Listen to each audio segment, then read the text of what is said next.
안녕하세요. 오늘도 사연살롱을 찾아주셔서 감사합니다.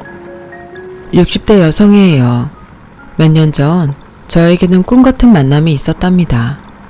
저는 깡촌에서 가난한 농부의 딸로 태어났어요. 먹을 게 없어서 밥 한 공기로 5식구 양을 만들 때도 있었어요. 물을 많이 붓고 아주 멀겋게 죽을 끓였는데 밥이 거의 안 보일 정도로 멀건 풀죽이었어요. 그러다 보니 집 앞 밭에서 딴 상추만 잔뜩 먹고 그걸로 배를 채우기도 했고요. 사정이 이렇다 보니 학교를 제대로 다닐 처지가 아니었어요. 저는 학교에 들어갈 나이가 되었어도 학교보다 집 앞 밭에서 엄마와 동생들과 고추 따고 가지 따는 일이 더 많았어요.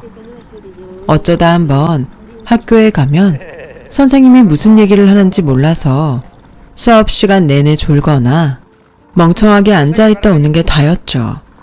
반 아이들도 저를 자기들 노는 데에 끼워주지 않았어요.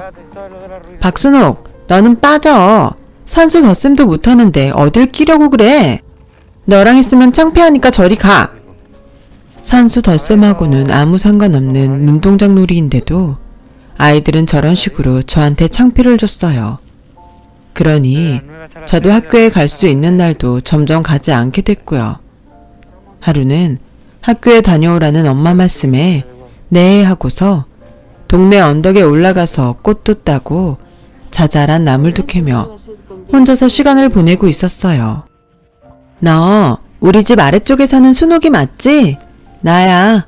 능수아담집 정미 언니. 언니 알죠? 저번에 언니네 엄마랑 김장하러 갔잖아요. 근데 지금 여기서 뭐해요? 나는 오늘 개교 기념일이라서 노는 날이야. 너는 왜 학교 안 가고 여기 있어? 정미 언니는 저보다 5살 많았는데 어른스럽고 똑똑했어요. 학교도 읍내에 있는 좋은 데로 다녔고요. 집도 동네에서 제일 부자였고 저희와는 딴 세상 사람이었어요. 그런 언니가 저한테 먼저 말을 거니까 괜히 가슴이 두근거렸어요. 순옥아, 너 집안일 하느라 학교 공부 따라가기가 어렵지. 너 참 총명하고 재치 있는데 그러고 있으니 너무 안타깝다. 그러지 말고 공부해.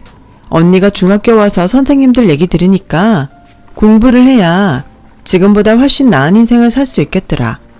너 아직 3학년이니까 지금부터 차근차근 하면 1학년, 2학년 거 다 따라잡을 수 있어. 언니, 근데 저는 공부에 관심 없어요. 졸리기만 하고요. 안 해버릇해서 그렇지 조금만 버릇들이면 할 수 있어. 그러니까 더 늦기 전에 시작하라고 하는 거야. 라며 언니는 중학교 2학년답지 않게 저에게 공부를 하라며 좋은 말을 많이 해줬어요. 평소 우러러 보던 언니가 그렇게 말을 하니 저도 공부를 해야지 하고서 집에 가 책을 폈지만 곧장 하품만 하고 잠이 들어버렸어요. 한 번도 제대로 공부하는 법을 배워보지 못했거든요. 저는 몇 번이고 공부를 해보려고 책을 펼쳤지만 그때마다 얼마 못 가서 꾸벅꾸벅 졸거나 재미가 없어서 마당으로 나가 텃밭에서 태소를 따곤 했죠. 옆에서 공부하라고 자극을 주는 사람이 없으니 저는 다시 예전으로 돌아갔어요. 그렇게 중학교 2학년이 될 때까지 지냈죠. 중학교 생활도 이전과 크게 다를 게 없었어요. 집에서는 제가 학교를 그만 다니길 바라고 있었고 저도 그게 훨씬 낫겠다고 생각했어요. 그래서 여름방학이 시작되면서 이대로 계속 안 가면 되겠다 하고 학교에도 그만둘 거라고 말했죠. 여름에는 밭에서 할 일이 정말 많았어요. 저는 집에서 키우는 갖가지 채소를 따느라 매일 바쁘게 지냈어요. 그때 정미 언니를 다시 만났어요. 언니는 대학생이 돼서 우리 동네로 봉사활동을 왔더라고요. 몰라보게 예뻐지고 어딘가 세련된 언니를 보니 부럽더라고요. 순옥이지?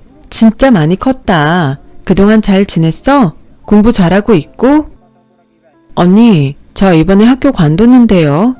전 교실에 있어도 아는 게 하나도 없어요. 안 되겠다. 너 밭일하고 나면 저녁 먹고 언니 데로 와. 네가 정말 못하는지 아닌지는 해봐야 하는 거야. 저는 저녁을 먹고 나면 언니와 다른 대학생들이 운영하는 마을 이장님 댁에 가서 공부를 배우기 시작했어요. 언니와 몇몇 대학생들이 돌아가면서 각 과목을 가르쳤는데 언니는 아예 저를 따로 불러서 모든 과목을 처음부터 하나하나 알려줬어요. 그제야 저는 제가 몰랐던 국어, 산수, 자연, 사회의 내용들을 조금씩 이해하게 됐고 저도 모르게 공부에 몰두했어요. 언니 말대로 몰라서 그랬던 거지 제가 아예 할 수 없는 게 아니었더라고요. 언니가 있는 일주일 동안 정말 놀랍게도 저는 초등학교 2학년 때까지 과정을 끝냈어요. 그걸 본 다른 대학생 언니 오빠들도 깜짝 놀라더군요. 순옥이 너 진짜 빨리 배우는구나. 암기도 잘하고 우리가 가도 간두지 말고 계속 공부해. 네 능력을 이대로 썩히기에는 정말 아깝다. 라며 정미 언니 친구가 저를 칭찬했어요. 근데 우리 집은 공부보다 일이 중요해요. 여자애가 학교 다녀서 뭐 할 거냐고 하시고요. 엄마 아빠는 제가 계속 공부하는 거 안 좋아할걸요? 제 말을 들은 정미 언니는 그날 바로 저와 함께 집에 가서 엄마 아빠를 설득하려고 했어요. 아빠는 언니가 얘기하는 중간에 방에서 그냥 나가버렸고 엄마는 그만하라고 손사래를 치며 그거야 정미 아가씨처럼 부잣집 따님들이나 하는 거예요. 순옥이는 밭일에서 먹고 살 팔자예요. 우린 학교 보낼 돈도 없어요. 그리고 송충이는 솔잎을 먹고 살아야지 아니면 죽어요. 그럼 어머니, 제가 순옥이 고등학교 들어갈 때까지 등록금을 대줄게요. 이건 여기 이 집에 주는 것도 아니고 순옥이 개인한테 하는 거니까 나중에 순옥이가 갚으면 돼요. 공부 잘해서 고등학교 가면 장학금 주는 데도 있으니까 그때부터는 장학금으로 다니면 되잖아요. 순옥이에는 장학금 타고도 나무래예요. 그건 서울에서 대학 다니는 제가 제일 잘 알아요. 언니가 등록금을 준다는 말에 저와 엄마는 눈이 휘둥그레졌어요. 저는 그 순간 누가 하늘에서 동아줄을 내려주는 기분이었어요. 겉으로는 학교 다니기 싫다고 했지만 그건 친구도 없고 알아들을 수 있는 것도 없어서였지. 사실은 다른 애들이 부러웠거든요. 엄마, 나 언니 말대로 할래. 내가 공부 열심히 해서 언니 말대로 고등학교 때부터는 장학금 탈게. 나 한번 해보고 싶어. 하게 해줘. 응? 근데 네가 하고 싶다고 해도 중2가 이제 초등학교 2학년 공부를 해서 언제 그렇게 한다고 그래. 꿈 같은 소리지. 라는 엄마 말에 언니는 어머니, 여기 읍내에 야간학교 있어요. 저희 대학 연합에서 후원하는 데예요. 순옥이 방학 때 계속 거기서 공부하면 분명히 따라잡을 거예요. 라며 강하게 밀어붙였고 결국 허락을 받아냈어요. 순옥이는 언니랑 한 약속 잊지 마. 꼭 일주일에 한 번씩 언니한테 뭐 배우고 있고 어떻게 하고 있는지 편지 보내고 선생님한테 물어봐도 모르는 거 있으면 물어보고 알았지? 언니, 근데 왜 나한테 이렇게까지 해줘요? 내가 언니 친척도 아닌데. 난 너무 좋긴 한데 왜 저한테 잘해주는지 궁금해요. 난 동네의 내 또래 애들이 나처럼 공부하지 않고 집안일만 하면서 힘들게 사는 걸 보면 괜히 미안했어.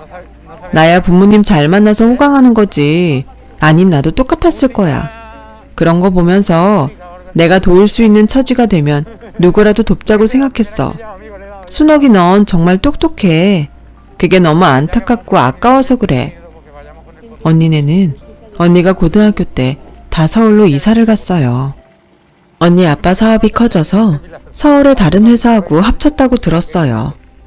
언니는 지금도 아빠한테 용돈도 받고 있고 학생들 가외로 돈도 번다며 등록금은 걱정하지 말라고 하더라고요.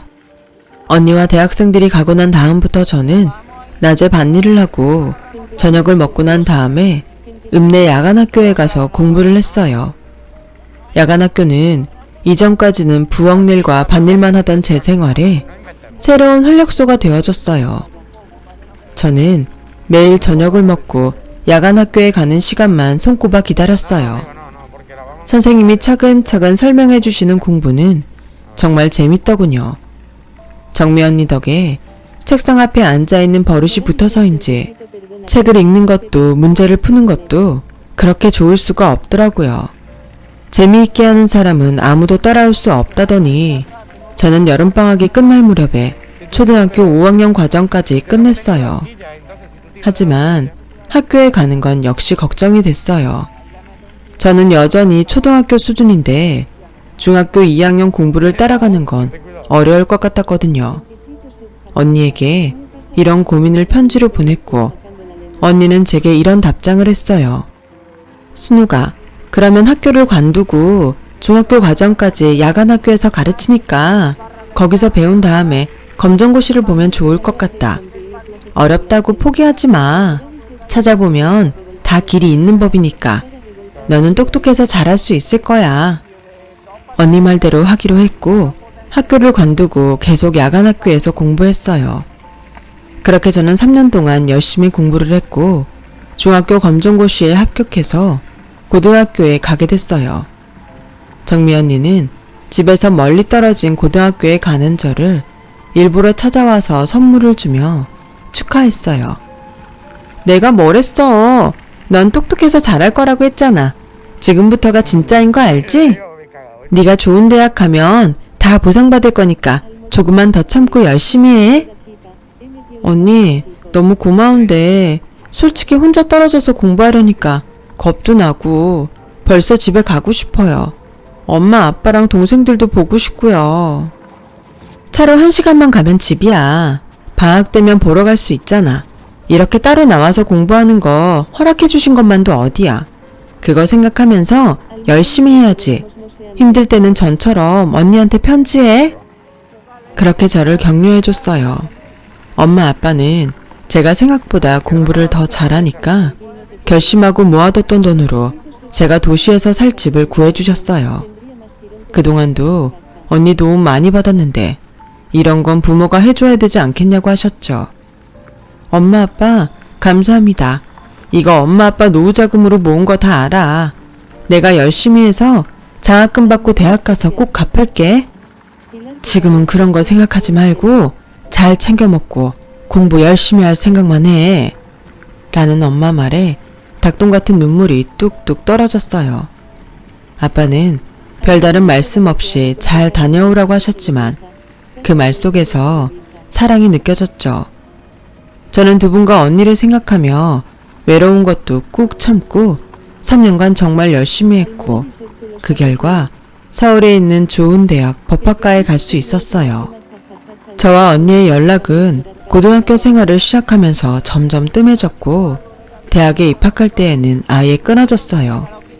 제가 몇 번이나 편지를 보내고 서울에 와서는 집 주소를 들고 찾아가기까지 했지만 그곳에 언니는 없었어요.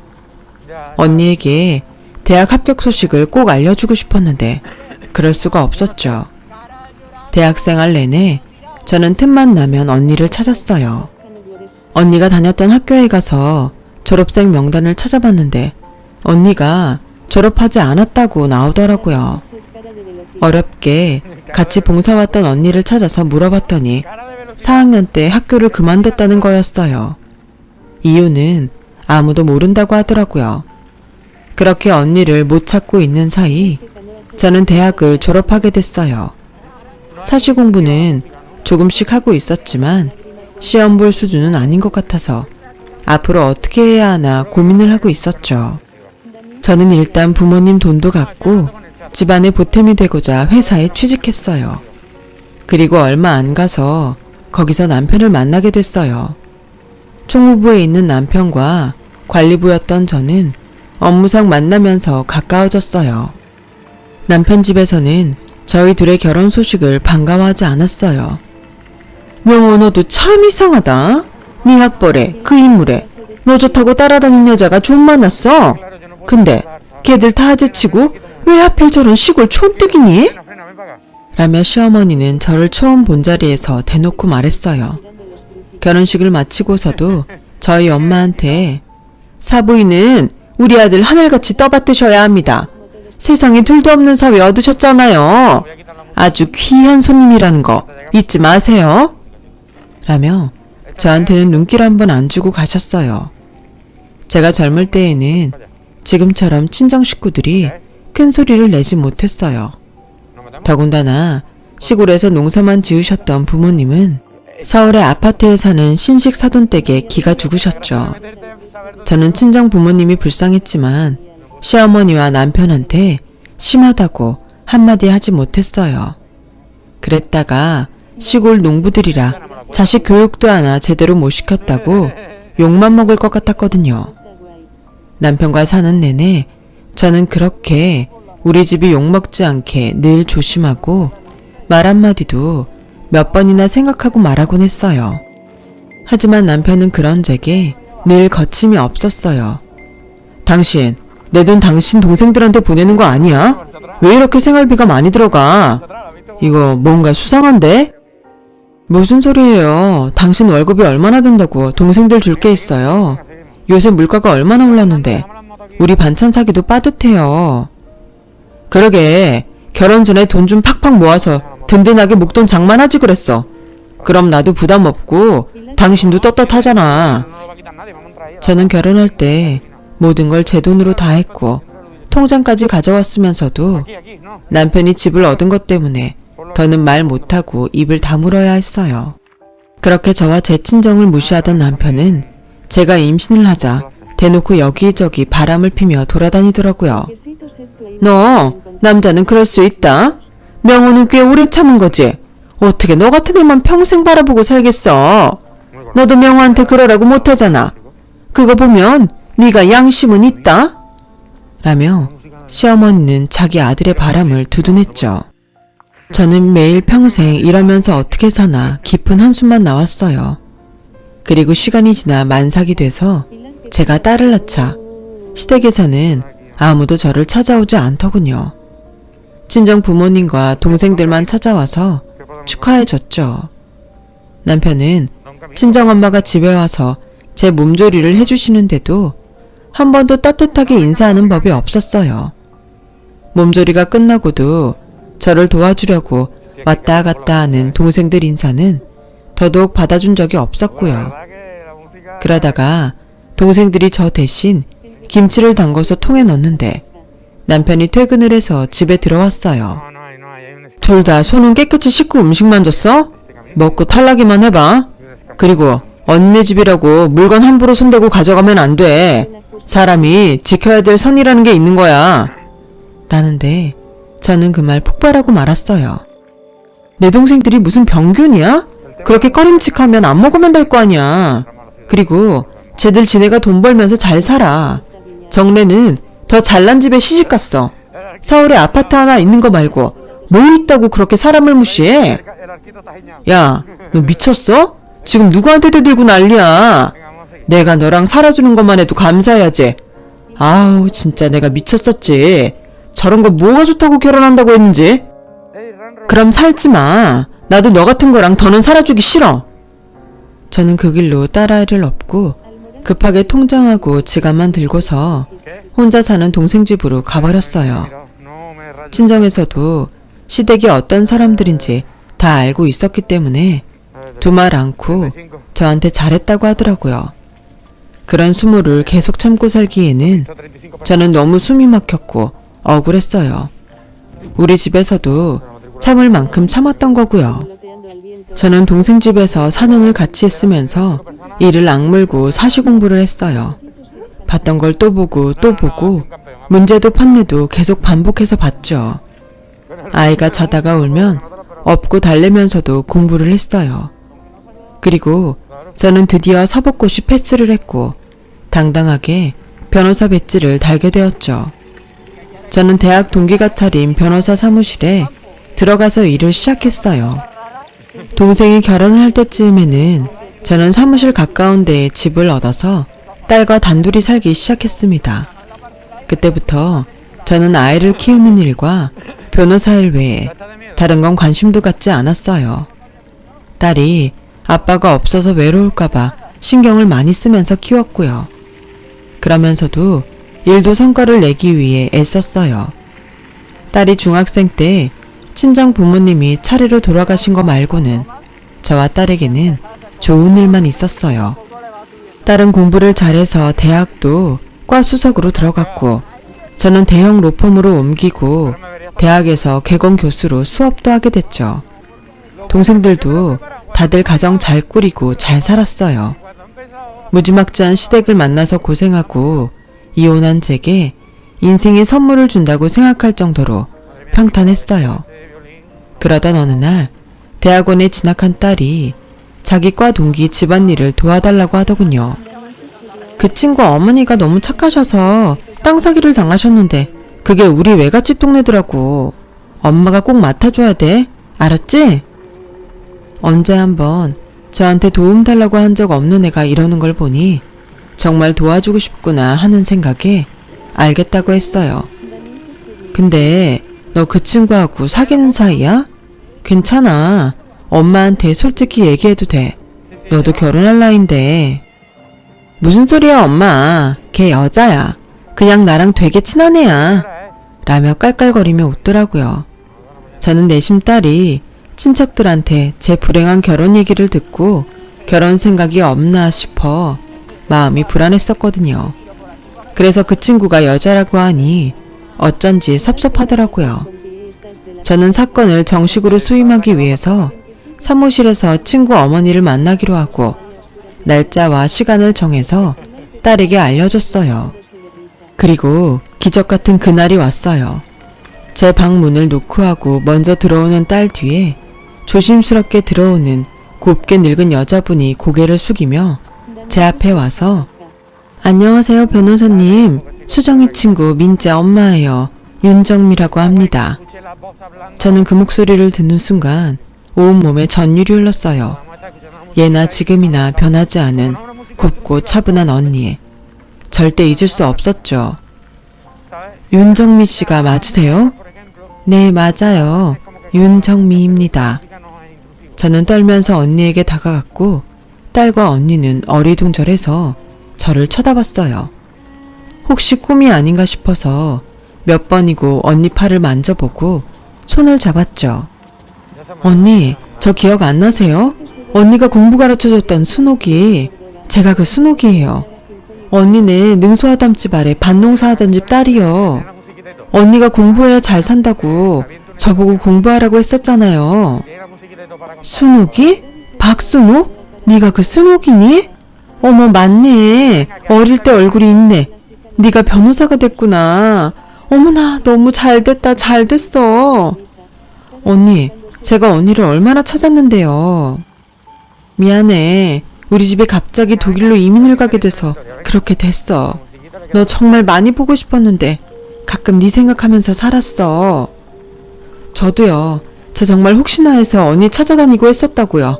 그런데 이렇게 제 앞에 와주셨네요. 저와 언니는 부둥켜 안고서 한참을 울었고 딸도 저와 언니 사연을 듣고 펑펑 울었어요. 저는 눈물바다가 진정이 되고 나서야 언니 얘기를 들을 수 있었어요. 언니는 대학 4학년 때 아버지가 갑자기 돌아가셨고 언니 어머니는 슬픔에 못 이겨 우울증에 걸리셨다고 해요. 그때 독일에 있던 외가에서 언니네 보고 같이 살자고 했다는 거였어요. 너무 집안 분위기가 무겁고 심각했었기 때문에 어디에도 연락하지 못하고 서울 살림과 아버지 사업 정리만해서 독일에 갔다고 해요. 독일에서 대학 다니고 어머니를 보살피다가 조금 늦게 결혼을 해서 제 딸과 동갑인 딸을 낳았다고 하네요. 7년 전에 남편이 암에 걸리자 한국에 오고 싶다고 해서 언니네 집만 다시 귀국을 한 거였대요. 언니 남편은 한국에 와서 1년도 못 돼 세상을 떴고요. 딸 대학원 학비라도 끝까지 대주고 싶어서 시골에 있던 땅을 팔려고 했는데 땅 관리를 맡겼던 이장 아들이 어떻게 장난을 쳤는지 그걸 자기 명의로 해놓고 돌려주지를 않는다고 했어요. 언니, 걱정 말아요. 우리 로펌 변호사들 굉장히 유능해요. 내가 진짜 똘똘한 애들만 붙여서 해결할 테니까 염려 놓고 계세요. 언니네는 무섭게 오른 서울 집값 때문에 변두리 작은 빌라에 살고 있었어요. 저는 당장 저희 아파트 앞동에 전세를 얻어 언니네 짐부터 옮겼어요. 이러면 내가 부담스러워서 안 돼. 우리 거기서 살아도 괜찮아. 내가 언니 아니었으면 오늘 박순옥 변호사가 아니라 시골 우리 집 텃밭에서 고추만 따고 있었을 거예요. 언니, 이거 충분히 받아도 돼요. 고맙다, 순옥아. 내가 참 복이 많은 사람이다. 다 언니가 잘했으니까 돌려받는 거예요. 라며 저희는 손을 맞잡고 서로를 격려했어요. 다행히 땅 문제는 잘 해결됐고 이장 아들은 사기죄로 실형 1년을 선고받았어요. 언니와 저는 그렇게 이웃하면서 재미있게 잘 살았고 얼마 전 교회로 이사도 같이 했답니다. 아파트 같은 동 아래 위로 집을 얻었거든요. 언니 딸도 얼마 전 결혼을 해서 저와 제 딸도 언니 가족석에서 축하해줬어요. 제 딸도 지금은 사귀는 사람이 있어서 얼마나 다행인지 몰라요. 저는 언니와 앞으로 여생을 쭉 같이 할 생각이에요. 딸들이 손주 낳으면 같이 돌볼 거고요. 앞으로 더 행복할 날들만 남았네요. 사람의 작은 인연이란 게 삶을 어떻게 바꿀지 모르는 걸 보면 세상 참 신기하다는 생각이 듭니다. 긴 이야기 들어주신 분들 매일매일 행복하시고 좋은 일만 생기시길 바랄게요. 여러분, 사연 댓글에 응원과 현명한 조언 부탁드려요. 좋아요와 구독은 저에게 큰 힘이 됩니다. 오늘도 좋은 일 가득하세요. Aquí está quito ya, es que yo me equivocaba en aquel canal.